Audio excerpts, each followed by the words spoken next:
네, 오늘 말씀의 제목이 부흥의 그 다음에 뭐죠? 네, 불길이 아니고 부흥의 물길입니다. 물불을 잘 가르칠 필요가 있는데, 올해 한 해를 시작하면서 선지자 하박국이 기도했던 여호와여 주는 주의 일을 수년 내에 부흥케 하소서라는 기도를 생각해 보게 됩니다.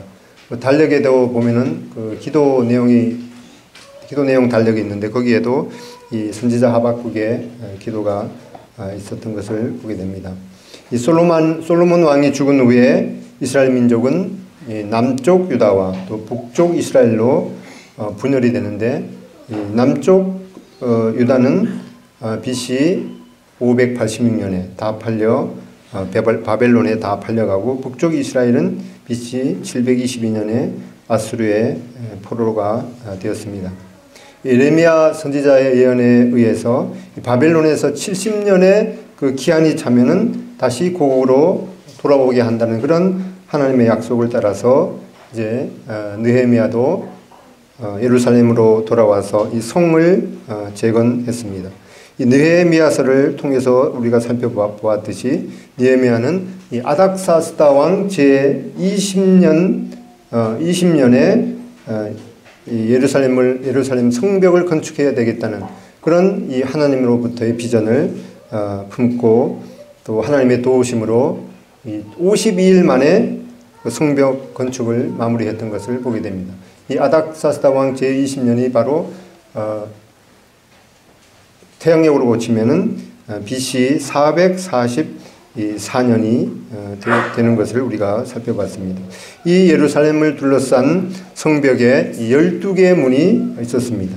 그 문 중에 하나가 바로 여기 느헤미야 8장에 나오는 이 수문 앞 광장에 모였던 것을 보게 됩니다. 수문은 영어로 워터게이트죠. 워터게이트. 이 수문 앞 광장에서 일어났던 이 놀라운 부흥을 보면서 우리가 부흥을 위해서 무엇을 어떻게 해야 될지 살펴보기로 하겠습니다. 먼저 이 잠언 25장 28절을 보겠습니다.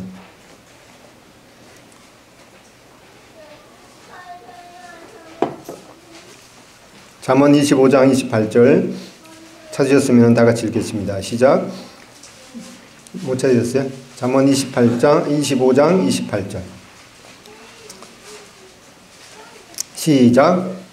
자기의 마음을 제어하지 아니하는 자는 성읍이 무너지고 성벽이 없는 것과 같으니라. 우리는 느헤미야를 통해서 이 성벽을 건축하는 그런 과정을 살펴봤는데, 이 잠언 말씀을 통해서 이 성벽이 어떤 의미인지 이렇게 알아보게 됩니다. 자기의 마음을 제어하지 아니하는 자는 성읍이 무너지고 성벽이 없는 것과 같으니라. 우리 이 심령을 잘 하나님의 은혜로 잘 보존하려면 이렇게 성벽이 있어야 되는 것을 보게 됩니다. 우리가 느헤미야를 보게 될 때 이 느헤미야 8장에서부터 보면은 이 다른 한 사람이 나타나는 것을 보게 되는데, 그 사람이 바로 에스라라고 말씀하고 있습니다. 이 에스라가 어떤 사람인지 잠깐 살펴보는 것이 필요하겠습니다. 앞으로 넘기셔서 에스라 7장 7절입니다. 에스라서 7장 7절. 아닥사스다 왕 제7년에 이스라엘 자손과 제사장들과 레위 사람들과 노래하는 자들과 문지기들과 느디님 사람들 중에 몇 사람이 예루살렘으로 올라올 때 이 에스라가 올라왔으니 왕의 제7년 5째 달이라.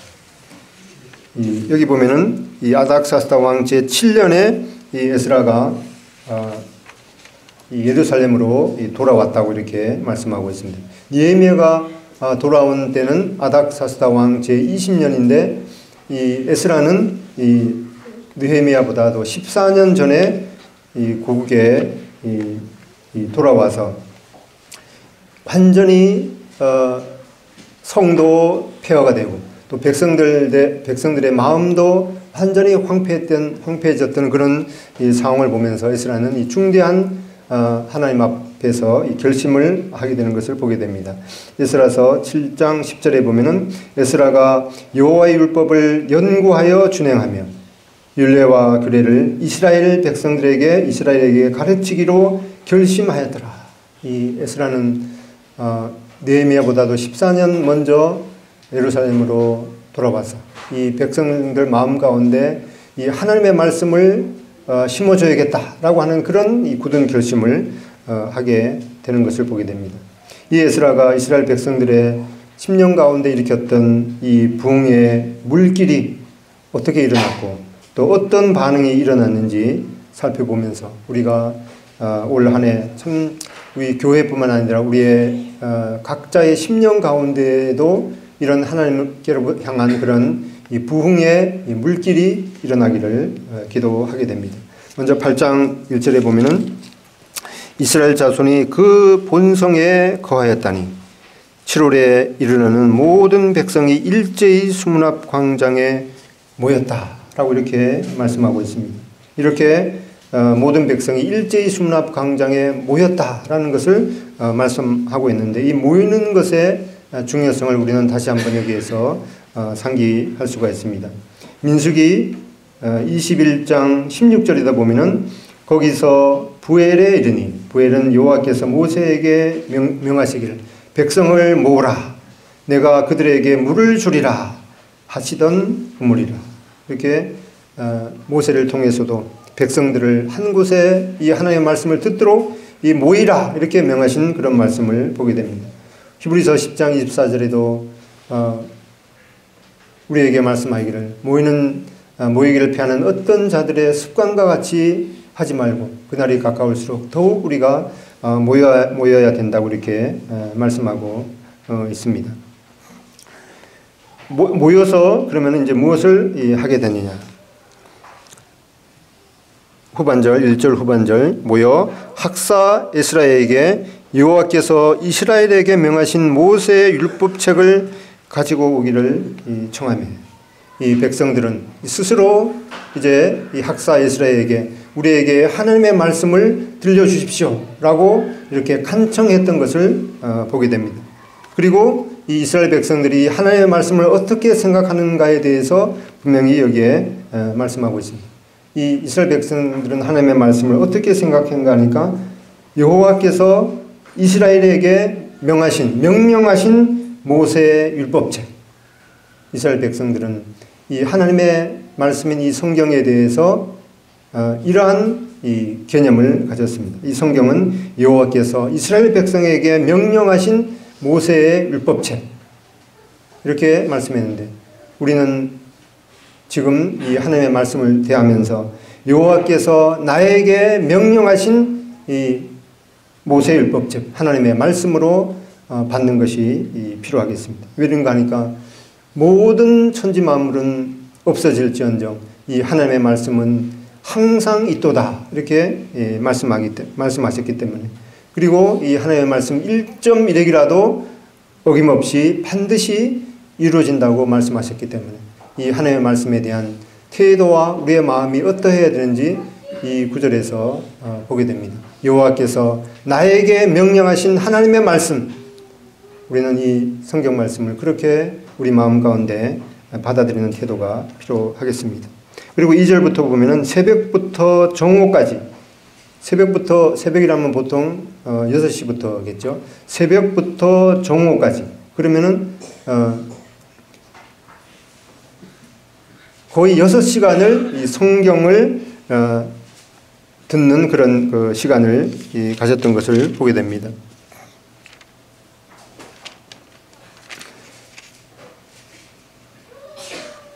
어제 연말이고 이래서 그냥 보내기가 좀 아쉬워서 그냥 시간이 되시는 분들 이렇게 모여서 기도도 하고 하나님의 말씀도 같이 읽고 또 교제하는 그런 시간을 가지려고 이렇게 광고를 드렸는데 한 20여 분 이렇게 나오셨습니다. 근데 원래 제 혼자 생각인지는 몰랐는데 저는 뭐 이렇게 해가 2016년에서 2017년으로 이렇게 바뀌는 그 순간도 이렇게 함께하고 싶었고 또 하나님의 말씀을 이렇게 함께 읽는 그런 시간을 가지기를 원했는데 뭐 낮에 대체로 직장 다니시는 분들은 오래 이렇게 12시 지나서 시간 깨기가 힘들어 하시는 분들도 있고 또 오늘 주일이라서 또 예배에도 지장이 있을까 생각해서 12시 전에 거의 한 11시쯤에 이렇게 마쳤습니다. 그래서 그 기간 동안에 어제 그 시간 동안에 한두 시간 이렇게 성경 말씀을 읽었으면 좋았는데 사정이 안 돼서 30분 정도 이 하나님의 말씀을 그냥 개인적으로 통독하는 그런 시간을 가졌습니다.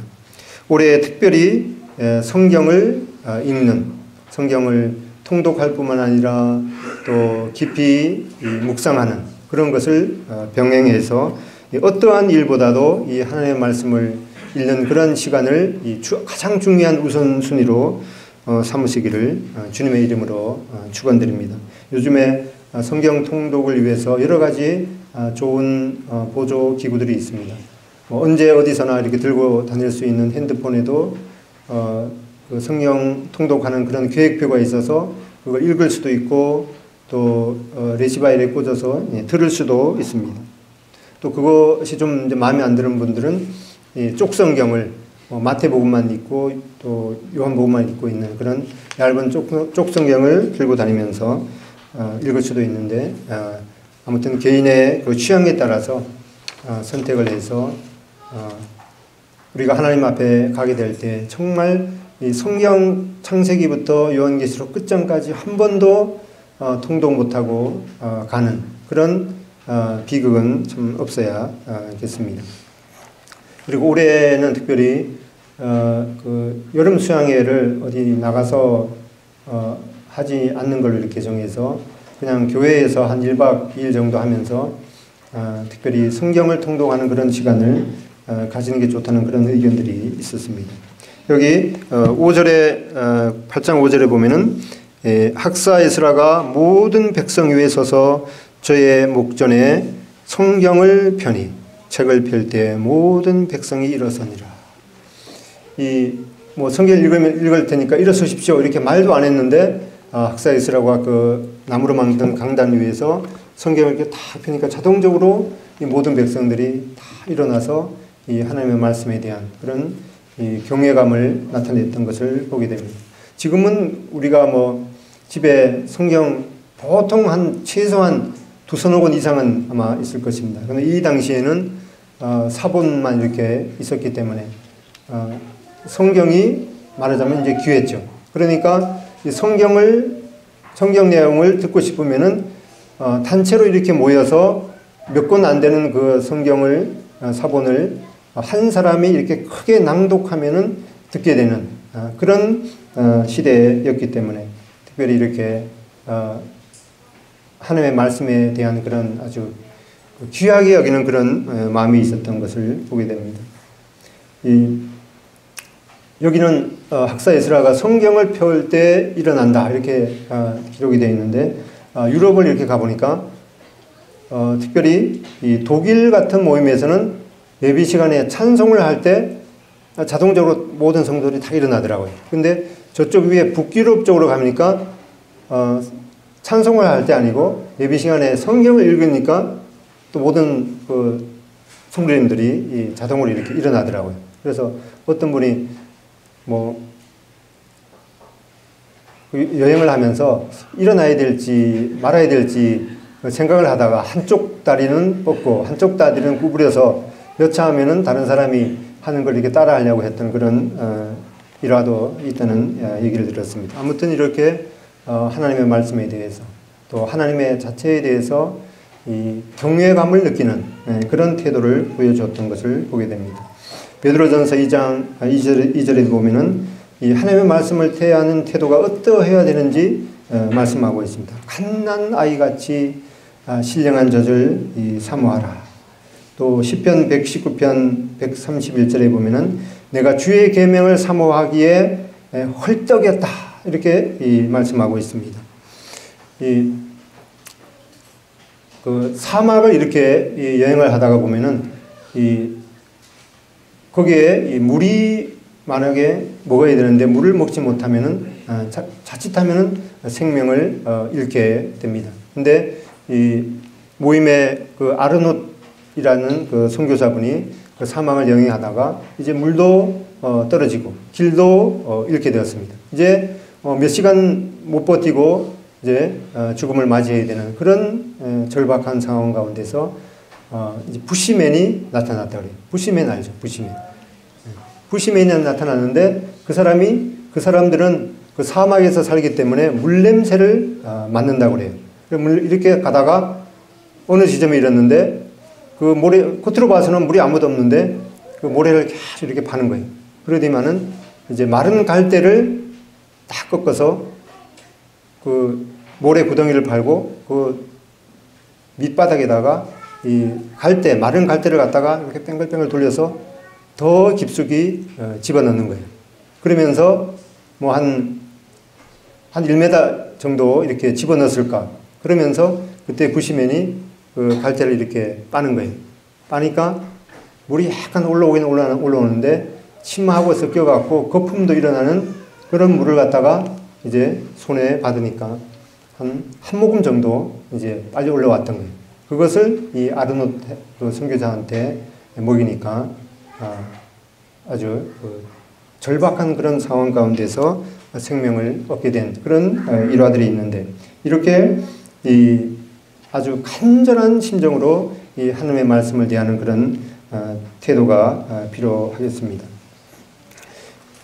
북한이나 이 중국의 성도들에 대한 그런 얘기도 듣는데 이 중국에서는 겉으로는 기독교에 대해서 약간 열려 있는 것 같지만은 자기들 방식으로 전하는 그것 외에 다른 외부에서 들어오는 그런 이 기독교 교육에 대해서는 배격하기 때문에 말하자면은 이 중국의 어떤 그 나라의 통치하에서 이렇게 그들의 기독교 교육이 이루어지기 때문에 이 복음에 대해서는 이제 멀어지게 되는 것이죠. 그래서 선교사들이 들어가서 중국 사람들에게 복음을 전할 때 특별히 동굴 같은 데서 이렇게 전한다고 그래요. 그러면 동굴 그 안쪽에 이렇게 제일 안쪽에 오면 제일 이제 좋은 자리겠죠. 근데 하나님의 말씀을 들으면서 이 사람들이 물을 안 먹는다 그래요. 물을 왜 안 먹는가 하니까 물을 먹으면은 화장실에 가야 되기 때문에 물도 안 먹고 그 하나님의 말씀을 간절히 사모하고 물 먹으러 나가면 이제 자리가 뺏기기 때문에 그렇게 간절한 마음으로 듣는다는 이야기도 들었습니다. 이 북한에 관한 그런 소식은 말할 수도 없겠죠. 교회로 이 카타콤 선교 소식이라는 그 북한 선교 소식지가 매달 이렇게 받아보게 되는데 거기 보면은 근데 이 말씀이 녹화되어서 나가면은 사실 좀 안 좋은 것 같은데 아무튼 북한에도 계속해서 아주 얇은 그런 성경을 계속해서 전달하고 있다고 그래요. 그래서 올해 전에부터 호남 지방 중심으로 해서 북한 선교회가 이렇게 구성이 되어서 정기적으로 이렇게 모이고 있는데 올해는 특별히 그것을 전국적으로 이렇게 확대를 해서 함께 기도하고 준비하는 것이 필요하겠다 이렇게 생각을 해서 뭐 경기권 또 서울권 이렇게 해서 한 3명 정도 경기권 3명 또 서울권 3명 또 영남권 뭐 이렇게 3명 이렇게 해서 한 달에 한 번씩 이 북한에 대한 선교를 기도하는 그런 시간을 올해부터 구체적으로 갖기로 했습니다. 그런 계획은 이 북한에 대한 그런 복음의 문이 열리게 되면은 누가 어느 지역을 가서 하나님의 말씀을 전하고 하는 그런 모든 시나리오가 계획이 되어 있습니다. 근데 경기권에서는 다른 분이 제가 거기에 포함되는 게 좋겠다고 해서 저도 사실은 북한에 대한 그런 짐이 늘 있었는데 또 교회적으로 여러 가지 또 할 일도 많아서 또 사용하고 싶었는데 아무튼 그냥 뭐 저 혼자 하는 일이 아니고 가서 소식도 듣고 또 함께 기도하는 그런 과정이라서 한 달에 한 번 정도 모이는 그 모임에 이제 참여하기로 했습니다. 그래서 1월 달에는 1월 19일 날 남세종 교회에 모여서 이 북한에 관한 그런 이 선교 소식도 서로 공유하면서 기도하는 또 계획하는 그런 시간을 갖고 있는데, 이 다른 나라에 대한 그런 선교도 중요하지만 무엇보다도 우리의 이 동포에 대한 그런 선교가, 주님께서도 우선적으로 이스라엘 백성들에 대한 그런 짐이 있었던 것을 생각하면서 우리 동포가 우선적으로 이 전도의 대상인 것을 생각해 보게 됩니다. 이렇게 이스라엘 백성들이 학사이스라가 하나님의 말씀을 읽을 때 자동적으로 일어나서 이 하나님의 말씀에 대한 그런 경외감을 나타냈던 것을 보게 되는데, 이 이스라엘 백성들은 이 하나님의 말씀에 대해서 지성적으로, 감정적으로, 의지적으로 반응하는 그런 면들을 보게 됩니다. 그래서 느헤미야 8장 여기 다시 돌아와 보면은 이 하나님의 말씀을 우리가 읽는 것, 공개적으로, 그때는 이제 성경을 많이 갖고 있지 않았기 때문에 공개적으로 읽는 사람이 있으면은 그것을 듣는, 이렇게 해서 이 하나님의 말씀을 간절히 듣고 읽는 그런 것이 필요하겠습니다. 이 아침부터 정오까지 이 6시간 이 하나님의 말씀을 집중적으로 읽었던 것을 보게 되는데, 우리는 현대에 와서는 하나님의 말씀만 6시간 정도 낭독하는 그런 성도 집회를 하면은 아마 남아있는 사람이 몇 사람이 안 되겠죠. 그런데 이 이스라엘 백성들은 이 하나님의 말씀을 그냥 단순하게 읽고 듣는데 6시간을 보냈는데, 이 6시간 동안 거의 서 있었던 것을 보게 되죠. 하나님의 말씀을 펼 때 일어서서 계속해서 읽을 때 그 백성들이 일어서 있었기 때문에,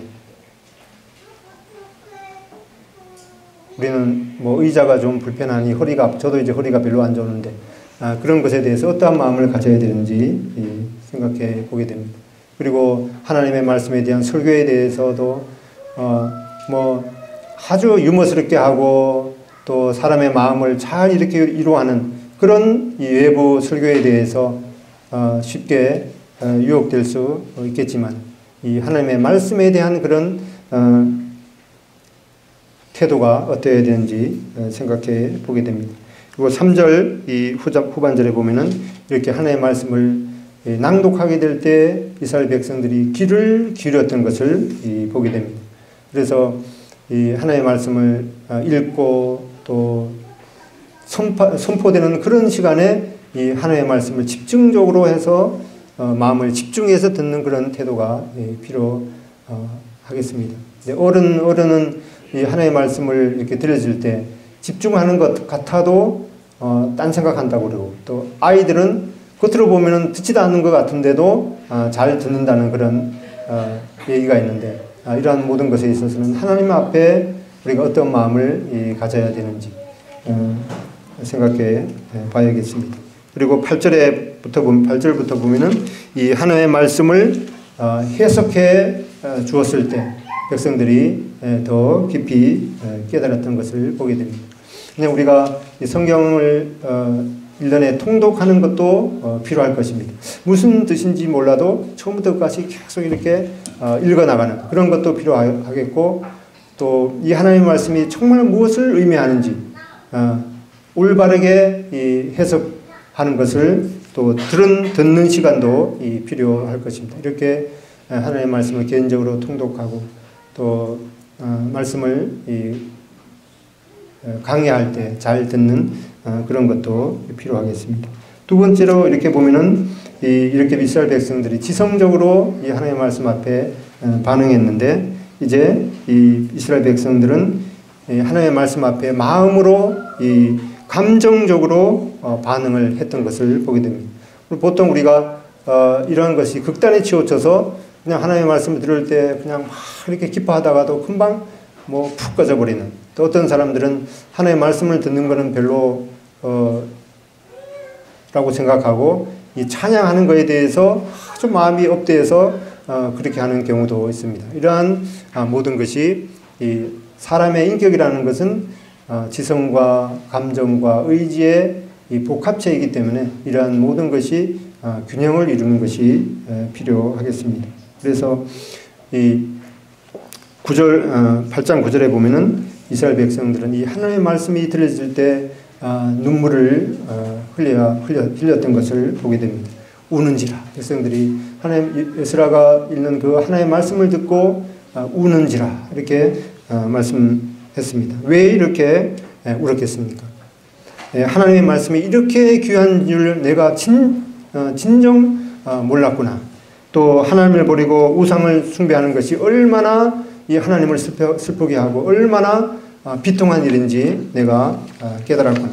또 하나님 앞에 죄를 범하는 것이 이렇게 쓰라린 결과를 초래하는구나 라고 하면서 이 하나님의 말씀 앞에 눈물을 흘렸던 것을 보게 됩니다. 또 10절부터 보면은 이 하나님의 말씀에 대해서 이렇게 눈물만 흘릴 것이 아니라 10절 느헤미야가 또 이르기를 너희는 가서 살찐 것을 먹고 단 것을 마시되 예비치 못한 자에게는 너희가 나누어 주라. 이날은 우리 주의 성일이니 근심하지 말라. 여호와를 기뻐하는 것이 너희의 힘이니라. 이 하나님의 말씀에 대해서 하나님의 말씀을 들려도 그냥 맹숭맹숭한 것이 아니라 정말 이것은 나에게 위로가 되는 말씀이구나. 어느 누가 우리에게 이런 말씀을 해줄 수가 있습니다. 너희는 두려워 말라.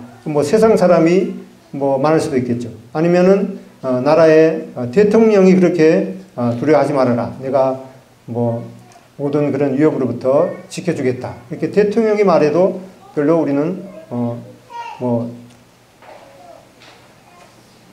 반응이 안 되겠죠. 그러나 이 모든 우주 만물을 창조하시고 지금도 그 모든 우주 만물의 주관자가 되시는 하나님께서 너희는 두려워 말라. 이렇게 하신 말씀 앞에 그 이상 어떤 더 우리가 받아야 될 그런 위로가 없겠죠. 그래서 여기도 보면은 이 하나님의 말씀이 우리들에게 너희는 이제 그만 울고 기뻐하라 이렇게 말씀했을 때 우리는 눈물을 그치고 웃을 수 있는. 그리고 이 12절 모든 백성이 곧 가서 먹고 마시며 나누어 주고 크게 즐거워하였으니 이 하나님이 주시는 위로, 하나님이 주시는 그런 이 힘이 얼마나 큰지 우리는 그런 말씀을 들을 때마다 크게 기뻐하는 이런 태도가 필요하겠습니다. 그래서 이스라엘 백성들은 하나님의 말씀이 들릴 때 가만히 있을 수가 없어서 스스로 모든 백성이 일제히 지키지도 않았는데 일제히 일어나서 온몸으로 반응하는 것을 보게 됩니다. 그 다음에 세 번째로 이 이스라엘 백성들은 이 하나님의 말씀에 대해서 이제 의지적으로 반응하는 것을 보게 됩니다.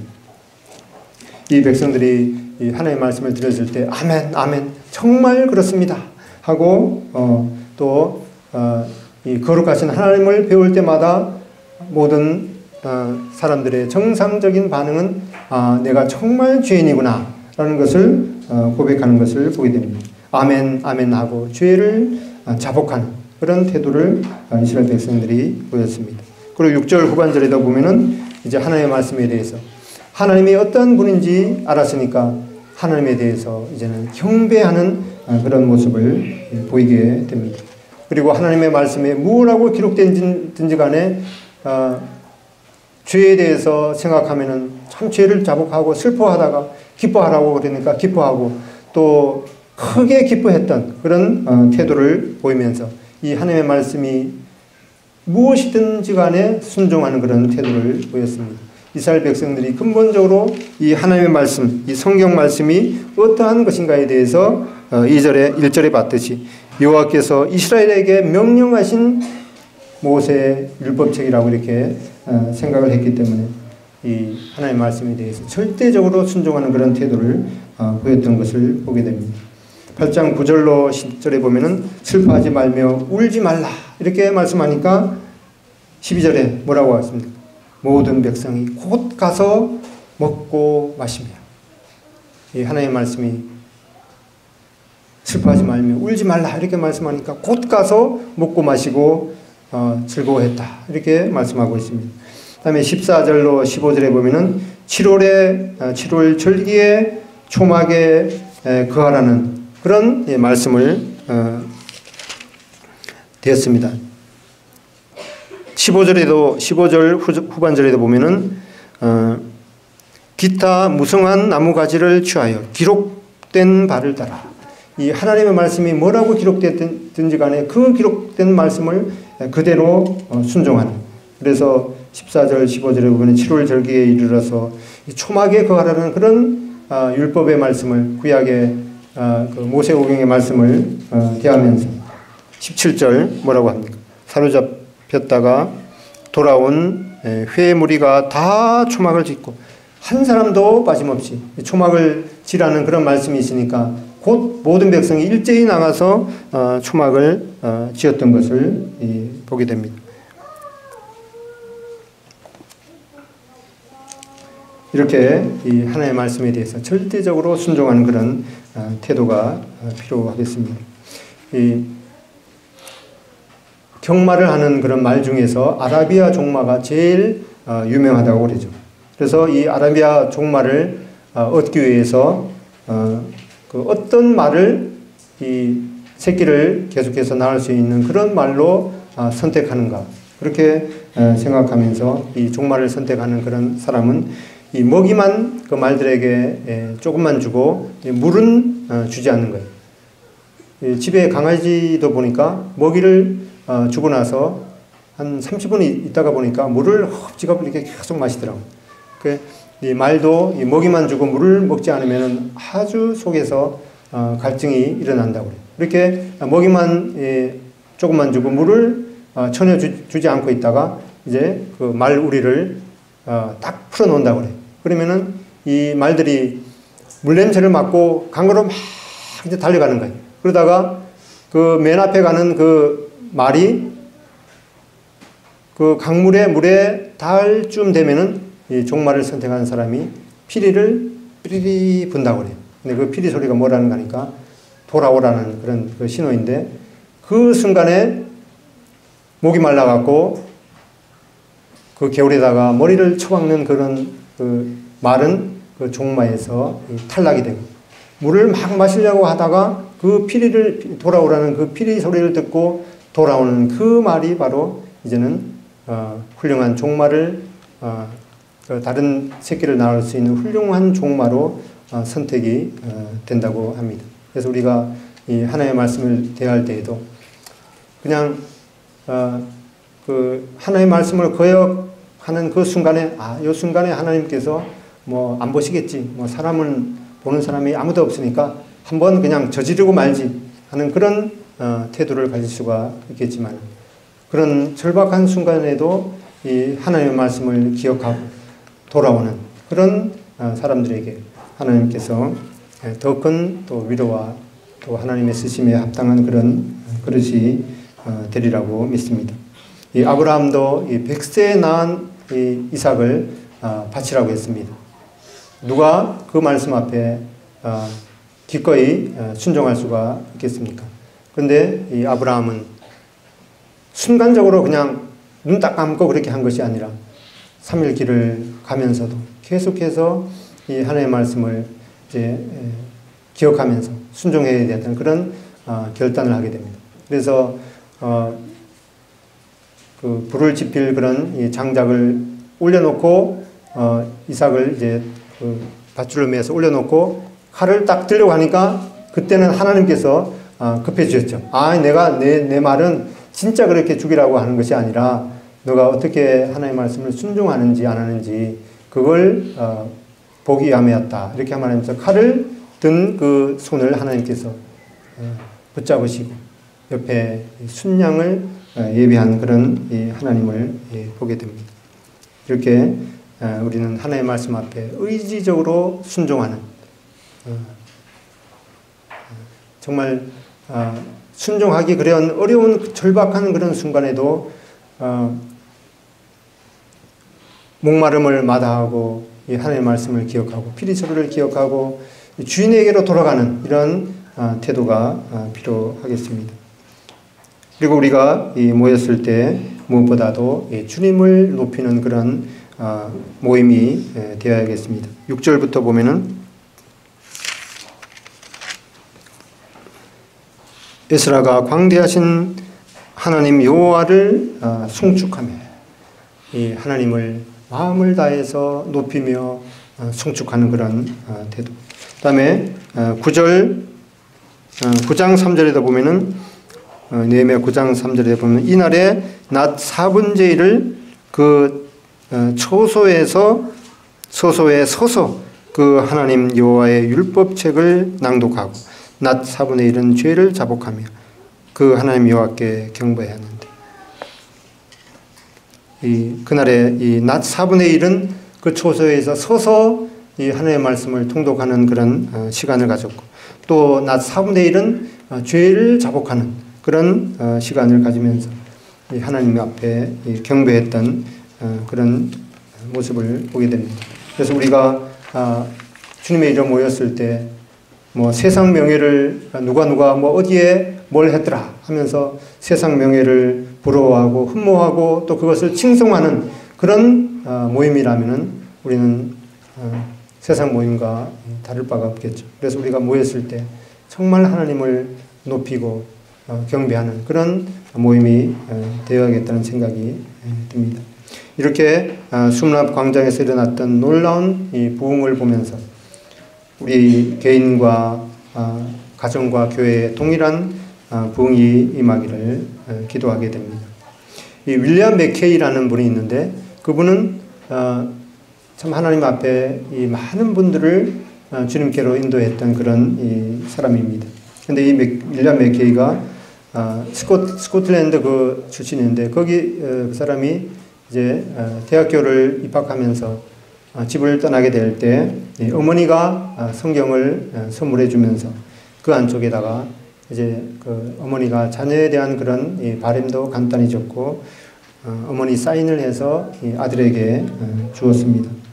또 어머니가 그 성경 앞쪽에 성경 구절을 기록해 이렇게 주었습니다. 근데 이 시간이 지나면서 이 젊은 맥케이는 아주 이 극단적인 무신론자가 되었습니다. 그래서 이 무신론에 대한 책도 탐독하면서 무신론에 빠지게 되면 세상이 허무하니까 이 타락의 길로 가게 되죠. 그래서 알코올 중독과 또 음란한 삶을 살았는데 그래서 돈이 부족하다가 보니까 어머니가 선물로 준 그 성경책을 갖다가 전당포에다가 잡혔습니다. 그런데 이 사람은 그래도 머리가 좋아서 이러한 문란한 삶에도 불구하고 의사로서 이제 성공을 했습니다. 그래서 에딘버러에 있는 큰 병원의 병원장이 되었습니다. 전에 언제 한번 들은 기억이 나는데 다른 모임에 아주 신실한 그런 분의 자녀가 두 분이 주일학교 때부터 교회에 다녔는데 지금 이제 성인이 되어서 두 분 다 아들 두 자녀가 다 이제 의사가 되었는데 슬픈 것은 둘 다 이 하나님을 떠났다고 하는데 그분이 뭐 두 분이 의사로 두 아들이 의사로 이렇게 성장했으면 얼마나 그 기쁜 일이에요. 그런데 얼굴 딱 보면은 아주 근심이 딱 보이는 거예요. 그래서 세상적으로 의사로 성공하고 그런 것이 중요한 것이 아니라 정말 그 마음 가운데 하나님께 대한 믿음이 심겨 있는가 이것이 얼마나 중요한가를 생각해 보게 됩니다. 아무튼 이 윌리엄 맥케이는 의사로서 나름대로 이제 성공을 했습니다. 하루는 근무 시간에 아주 심하게 다친 환자가 그 병원에 들어오게 되었습니다. 근데 이 맥케이 의사는 그 환자가 그 상태에 비해서는 아주 마음이 평온하고 밝은 표정으로 있는 것에 대해서 의아하게 이렇게 생각했습니다. 근데 이 환자가 그 의사에게 나는 죽을 준비가 되어 있으니까 나에게 대해서 모든 상황에 대해서 솔직하게 이렇게 말씀해 주십시오. 이렇게 부탁을 하니까 윌리엄 맥케이가 머뭇거리다가 뭐라고 했는가 하니까 아마 오늘을 못 넘기고 그것도 3시간 내에 아마 목숨을 잃게 될 것 같습니다. 이렇게 말했습니다. 근데 이 윌리엄 맥케이는 뭐라고 했는가? 저는 천국에 갈 준비가 되었습니다. 저는 저의 모든 죄에 대해서 주님의 피로 용서받고 구원받은 자입니다. 그리고 이제 저는 죽어도 주님께로 가게 됩니다. 라는 그런 고백을 하는 것을 들었습니다. 그리고 이제 누가 저희 집에 가갖고 저희 하숙집에 가갖고 제가 늘 읽던 그 책을 좀 갖다 주십시오. 라고 그렇게 의사한테 부탁했는데 이 윌리엄 맥케이 의사는 이제 다른 사람에게 얘기해서 그 책을 갖다 주도록 이렇게 했습니다. 근데 이 윌리엄 맥케이가 뭐 3시간 안에 이렇게 죽게 된다고 그렇게 말했는데도 아주 평온하고 무슨 책인지는 모르겠는데 그 자기가 읽던 그 책을 갖다 달라고 했는 거에 대해서 늘 이제 궁금한 마음이 들었습니다. 나중에 맥케이는 병실에 이제 돌아와서 간호사에게 물었습니다. 그분이 어떻게 되었습니까? 이렇게 물었을 때 간호원은 그 환자는 조금 전에 목숨을 거뒀습니다. 이렇게 대답을 했어요. 근데 그 윌리엄 맥케이는 그 환자가 자기 하숙집에 있는 그 책을 갖다 달라고 했는데 그게 무슨 책인지 궁금해서 이제 그 환자가 이제 목숨을 거뒀던 그 침대에 가서 베개 밑에 있던 책을 꺼냈습니다. 근데 보니까 성경책이었는데 첫 페이지를 열고 나서 윌리엄 맥케이는 그 자리에서 기절하고 말았습니다. 그 첫 페이지에 바로 어머니의 사인이 적혀 있었습니다. 이 윌리엄 맥케이가 대학을 가기 전에 바로 집을 떠날 때 어머니가 너의 평생에 이 하나님의 말씀을 떠나지 말고 이 하나님의 말씀대로 행해라 그런 마음을 담은 그 성경책임을 확인하고 이 맥케이는 이제 그의 사무실로 달려가서 뭐 어떡하겠어요. 기겁을 하는 노릇이죠. 그래서 그 자리에서 무릎을 꿇고 주님을 자기 죄를 회개하고 예수님을 구주와 주님으로 영접했다는 그러한 일화가 전해지고 후에 이 맥케이는 바로 이러한 자기의 간증을 은혜와 진리라는 책을 써서 수많은 사람을 주님께로 인도하는 그런 역할을 했습니다. 이렇게 성경은 능히 너희로 하여금 우리로 하여금 구원에 이르는 지혜가 있게 하고 교훈과 책망과 바르게 함과 의로 교육하기에 유익하다라고 말씀하고 있습니다. 이제 새해 첫날을 맞이하면서 정말 우리가 이스라엘 백성들처럼 이 모이기를 힘쓰고 또 하나님 앞에 자신의 죄를 회개하고 또 주님의 이름을 높이고 하나님의 말씀을 간절히 사모하고 부지런히 읽고 또 온 마음으로 반응하고 또 의지적으로 순응하는 그런 진정한 부흥이 지속되기를 또 드립니다. 이상 기도하고 마치겠습니다.